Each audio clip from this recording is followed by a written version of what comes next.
শেষ পর্যন্ত সকল বাধা পেরিয়ে শুভলক্ষ্মী আদ্রিতকে নির্দোষ প্রমাণ করতে সক্ষম হয়।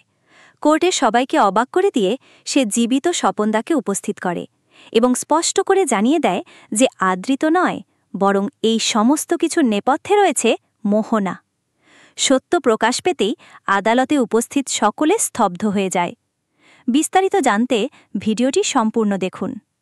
এবার মোহনা শুভলক্ষ্মীকে যে জালে ফাঁসাতে চেয়েছিল সে জালেই নিজেই ফেসে যায়।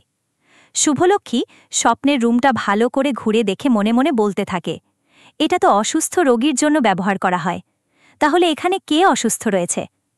আর এদিকে বাবলু বারবার তালা লাগানো রুমের দিকে তাকাতে থাকে। শুভলক্ষ্মী সেটা খেয়াল করে সেই রুমের উপর সন্দেহ করে। শুভলক্ষ্মী রুমের মধ্যে কি আছে স্বপ্নাকে জানতে চাইলে স্বপ্নাও ঘাবড়ে গিয়ে বলে ওঠে, কিছু নেই শুভদি, এখান থেকে তোমরা চলে যাও।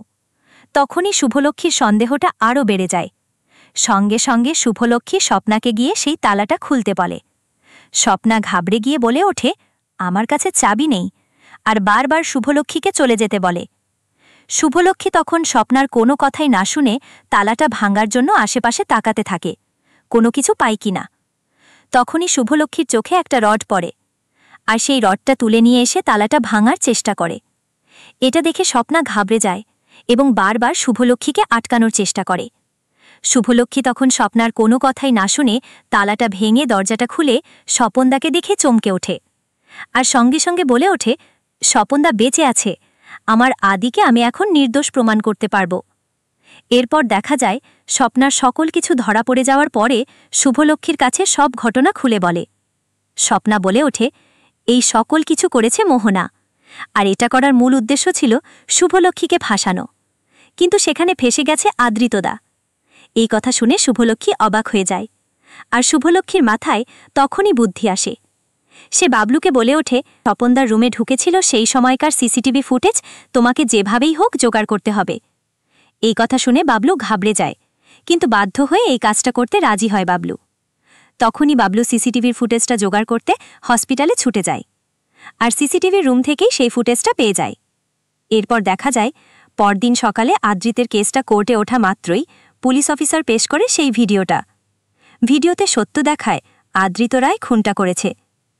আদ্রিত রায়ের বিপক্ষে সকল কেস চলে যাওয়াতে আদ্রিত ঘাবড়ে গিয়ে মনে মনে বলতে থাকে, শুভ, তুমি কোথায়? আমি যে এখানে ফেসে যাচ্ছি, তুমি আমাকে বাঁচাতে আসবে না? এই কথাগুলো ভেবে খুব কষ্ট পেতে থাকে। এদিকে জজ সাহেব সকলের সামনে রায় জানাতে যাবে। তখনই শুভলক্ষ্মী বলে ওঠে, দাঁড়ান জজ সাহেব, আর হুইল চেয়ারে বসিয়ে স্বপনকে সেখানে হাজির করে। স্বপন বেঁচে আছে এটা দেখে সবাই অবাক হয়ে যায়।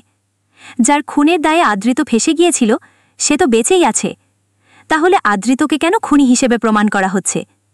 এটা দেখে জজ সাহেব সকল কিছু বুঝতে পারে, আর কোর্টের রায় তখন বলে ওঠে, আদ্রিত পুরোপুরি নির্দোষ, তাকে ফাঁসানোর চেষ্টা করা হয়েছে।